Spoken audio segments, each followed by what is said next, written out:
এই শহরে আজ আমাদের প্রথম দিন। সব কিছুই যেন নতুন। নতুন শহর, অচেনা মানুষ আর একটা নতুন ঘর। তাই ভাবলাম এই ফাঁকা ঘরটার তোমাদের একটু দেখাই। আমাদের নিয়ে আসার আগে ও এই ঘরটা বুক করে রেখেছিল। তো চলো প্রথমেই দেখাই, এটা হলো হল।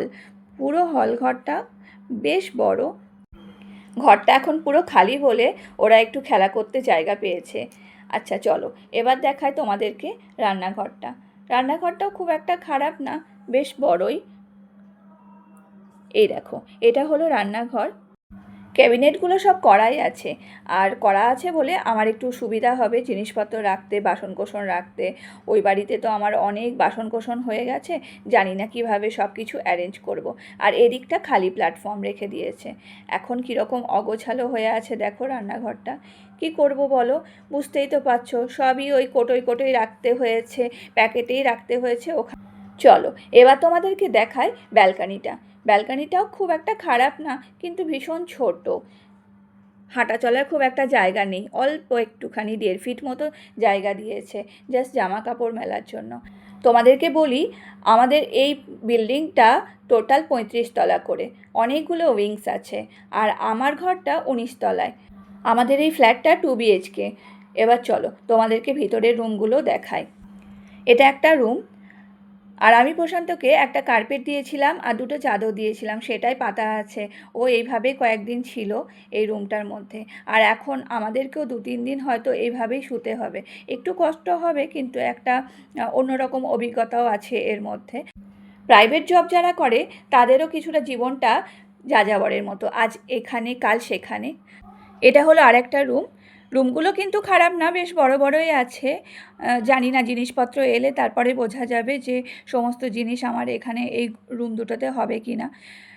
আর এই দেখো, জানলা থেকে কিছুটা আমাদের এখানেও একটা ছোট্ট বারান্দার মতো করে দিয়েছে। ওই আর কি জামা কাপড় মেলার জন্য এরকমভাবে একটু বাড়িয়ে দিয়েছে জানলা থেকে। এই বাড়ির আরেকটা সিস্টেম তোমাদের দেখায়। দেখো, এটা হলো বাথরুম। আর এখানে আরেকটা দরজা দেখতে পাচ্ছ? এই দরজাটার ভেতরে দেখো আরেকটা ছোট্ট মতো প্যাসেজ করা আছে, এখানে ওয়াশিং মেশিন রাখার জায়গা। তো এরকমভাবেই এরা বানিয়েছে ওয়াশিং মেশিন রাখার জায়গাটাকে। এই ভিডিওটাকে আরেকটু কন্টিনিউ করেছি 2 দিন পর্যন্ত।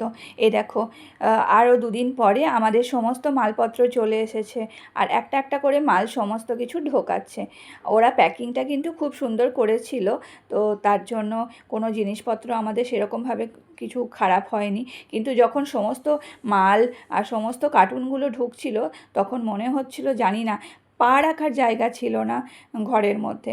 আর মনে হচ্ছিল জানি না জিনিসপত্র সমস্ত কিছু এই ঘরটার মধ্যে হবে কি হবে না। আমরা দয়াল প্যাকার্স মুভার্সকেই এই ট্রান্সপোর্টের দায়িত্বটা দিয়েছিলাম। ওদের কিন্তু সার্ভিসটা খুবই ভালো। 4 জন লোক এসেছিল, 2-3 জন মিলে প্রথমে এত সুন্দর করে তাড়াতাড়ি করে সমস্ত জিনিস ঢুকিয়ে দিয়েছে, আর এখন দেখো আনবক্সিং করে চলেছে।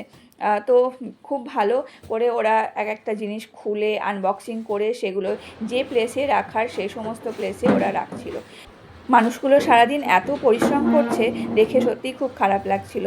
তাই ওদের জন্য একটু চা আর একটুখানি টিফিনের ব্যবস্থাও করেছিলাম। জিনিসপত্রগুলো ভালো করে অ্যারেঞ্জ করার পর আরেকটা না হলে ভিডিও দেব, কোথায় কোন জিনিসটা রাখলাম সেই ভিডিওটা। তো চলো আজকে এই পর্যন্তই, দেখা হবে তোমাদের সাথে পরের ব্লগে।